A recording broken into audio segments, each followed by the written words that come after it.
Jonathan joins me now. Hard to watch, hard for all of us to watch last night. Difficult scenes to do, I would have thought. Yeah, they were. I mean, they were difficult to do. Luckily, we had an element of rehearsal on those ones. Sometimes. It's a luxury.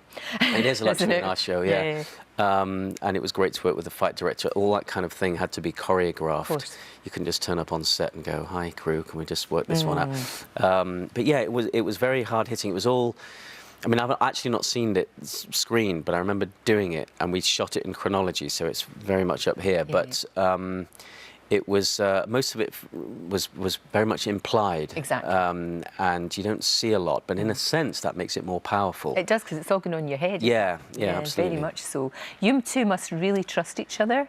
Yeah. So you've got to have that trust, though, haven't you, as actors, to do something like that? Yeah, I mean, Zoe will say she did get one or two bruises along the way. Well, you went for it, both of you did. But that's the thing. It was we did. We were fully committed to it, and we had to. We wanted to make it as truthful as possible, and Emmerdale, to their credit, also wanted to make it as truthful as possible and not flinch from the seriousness of the storyline. Well, the thing about it is, it has been a real slow burner. Yeah. And that's what life is like. You know, a woman as strong as her can actually get herself into this situation. Yeah. That's the thing, and that happens in real life. You know? Yeah, and also, we were saying earlier as well, Pierce is seemingly this kind of sorted, charming, well-adjusted individual, and obviously behind closed doors, he's clearly very perturbed and disturbed.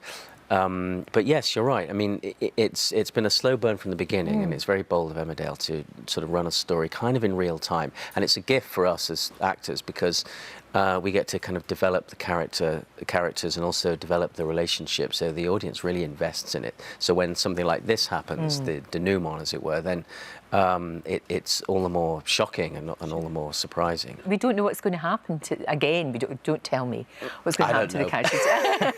I seriously don't know. But you kind of think, again, that's the thing about when Emmerdale does something like that. You've got to get it right, because it does happen to other people.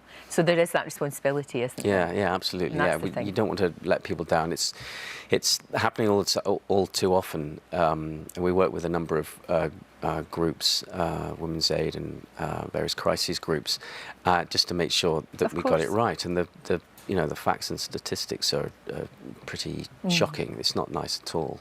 No, and the thing about that too is, doing something like that, it starts a conversation with people. Yeah. A woman might be able to tell her friend, she might say, you saw that in Emmerdale. Well, actually, or to me, they can start up that conversation, which is a really good thing. We've had a lot of positive feedback on social media and various places saying that this is kind of helping a number of people. Or people are identifying with it. And as you say, it's shocking to know how many people are involved in these kinds of coercive relationships initially that then may or may not become, well, it's abusive if it's coercive. Period, but may or may not become violent or what have you later on. But it's just what we've seen with the feedback we've had is that people are very much on board with how good it is that we're raising the awareness. Absolutely. Raising this issue in the first instance. And it is hard. It's a hard watch, and it's hard to take on. But like I said, it was kind of implied. In a way, that sort of makes it worse, that's what we said. That's it's all up here. But the thing about Emmerdale, though, is, and it's like Coronation Street in that, is that you can have scenes like that, and then you can have lighter moments, comedic moments, funny moments. And actually, there was one moment last night when I nearly fell off my chair. Have a look at this. Hello, Home Farm Estates. Caroline! Chrissy, yes, she's here. No, whoop, hang on, my mistake. No, she's not here.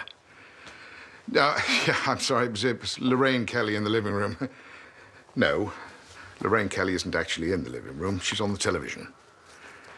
Yeah, I know it's a tad late for the show, but I like to watch it on catch-up. My guilty pleasure.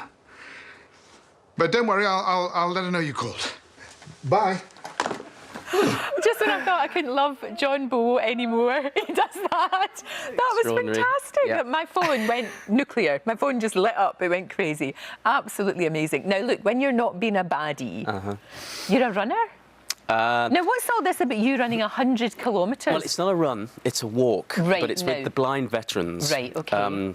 So they have varying degrees of sight impairment. Okay. And I've got involved Wow, only recently, actually, with a group, and we're doing a 100-kilometre walk. That's incredible. Through 24 hours. So for them, it's obviously quite difficult and an ordeal, especially when it gets dark.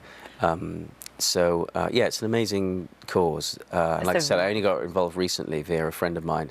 Good for you. But I'm looking forward to doing it. And I've got to get training. In June 17th is when we do the actual walk. But people can also get involved online. Or For sure. We'll put all the details on our website, and will you tweet me, and then I can do all that? Yeah, I'd love to. Because that's an amazing thing to do. It really is.